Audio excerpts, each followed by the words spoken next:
Dear students, in this session, let us discuss about the Nernst distribution law. So, when you say two immiscible solvents A and B are taken in a beaker, they form a separate layer. To this, if a solute X, which is soluble in both the solvents, is added, it gets distributed or partitioned between them. That is, molecules of X pass from solvent A to B and from B to A. Finally, a dynamic equilibrium is set up between the two. At equilibrium, the rate at which the molecules of X pass from one solvent to the other solvent is balanced. So, in this case, what we can say?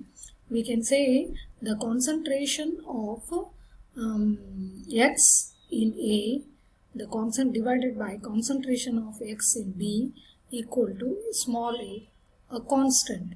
So, with this what we can say, Nernst in 1891 could able to study the distribution of several solutes between different appropriate pairs of solvent. He gave the generalization which governs the distribution of a solute between two immiscible solvents, which he called it as Nernst distribution law or Nernst partition law.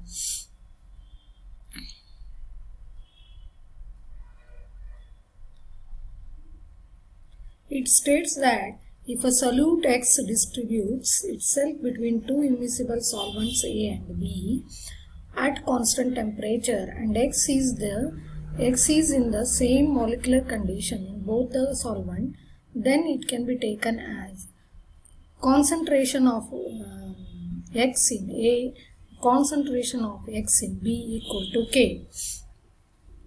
If C1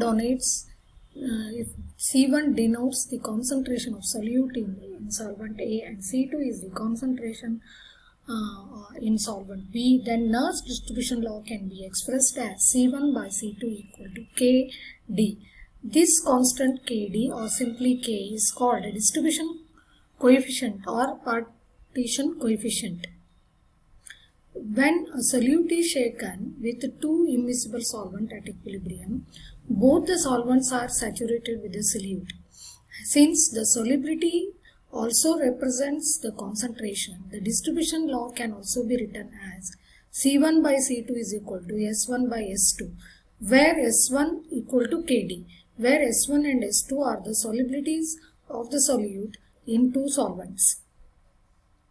So, if we want to discuss about the thermodynamic derivation of this Nernst distribution law, we can consider a solute X is present in two immiscible solvent A and B in contact with each other, so that the chemical potential of solute in solvent A is mu1 and that of in solvent B is mu2. When two phases are in equilibrium, the chemical potential are also equal to one another, so that mu1 is equal to mu2. Since mu is equal to mu naught RT ln A, where mu naught is the chemical potential of the pure state and A is the activity. Therefore, mu1 is equal to mu naught RT ln A1 for phase 1, mu2 is equal to mu naught RT ln A2 for phase 2.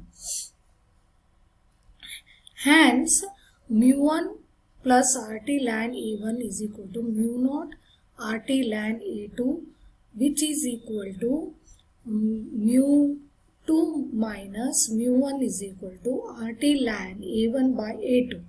Since R is a gas constant, at a constant temperature, the standard chemical potential mu2 and mu1 are also constant. Hence, A1 by A2 is equal to constant at constant temperature. Since the solutions are dilute, they behave ideally and hence Henry law can be applied, it can be obeyed for each phase, and according to which the activity is proportional to the mole fraction. Therefore, A1 by A2 is equal to X1 by X2, that is S1 by S2, A1 by A2, which is equal to constant at constant temperature. Since the solutions are dilute, the ratios the mole mole fractions is almost same as the ratio of concentration. That can be written as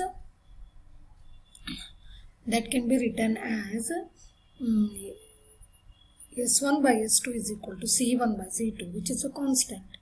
Therefore, if the substance is present in two substances in contact with each other, then the equilibrium can be given as C1 by C2 equal to Kd, which is a constant. This is the Nernst distribution law.